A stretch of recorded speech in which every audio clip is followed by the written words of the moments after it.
I'm in a small college town. What should I do if my tenant wants to break their lease? First, if you're already in this situation, let's start with a few general things you should always remember. This is not an emotional thing, it's a business arrangement. Don't make it personal. Your tenant signed a contract and they should fulfill that contract. A person doesn't get to change the terms of the contract because their circumstances change or they want to do something else. Finally, what does your document say? Refer to the document. It will dictate how this is handled.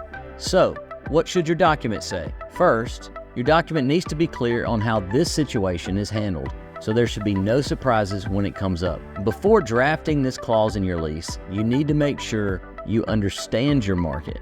We manage property in Oxford, Mississippi, which is basically a small resort town. The University of Mississippi, SEC Sports, and the Oxford Square is our mountain or our beach.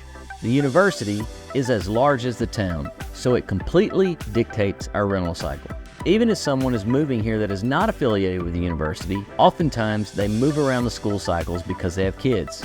We just don't have a lot of jobs here that move people in and out of Oxford throughout the year, and because of this, we keep every lease on an August to July rental cycle.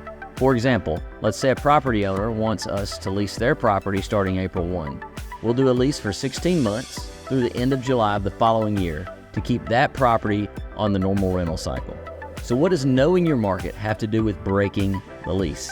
Since we're in a small college town and it can be very difficult to rent a property outside the normal rental cycle, the only way our tenant can get out of our lease is if someone else takes over that lease. In some areas where there is high demand year-round, it may be normal to have a lease break fee. That means the tenant can pay a fee and be out of the lease.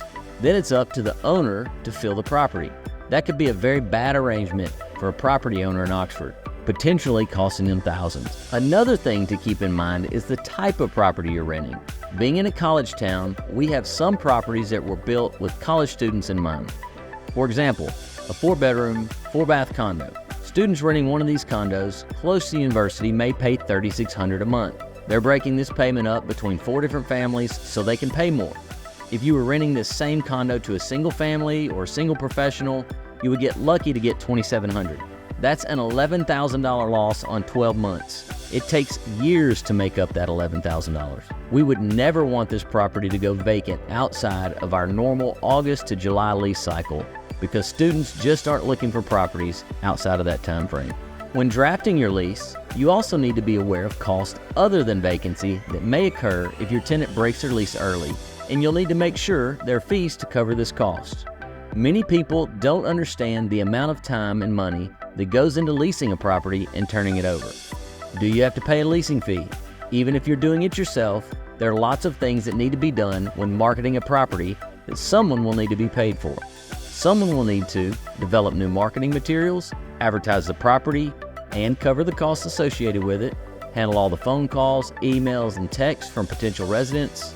Someone will need to show the property, screen the applicants, prep the lease, handle the admin work, collect the security deposit, make sure the lease is signed, and all the documentation is complete. Do you have to pay turnover fees?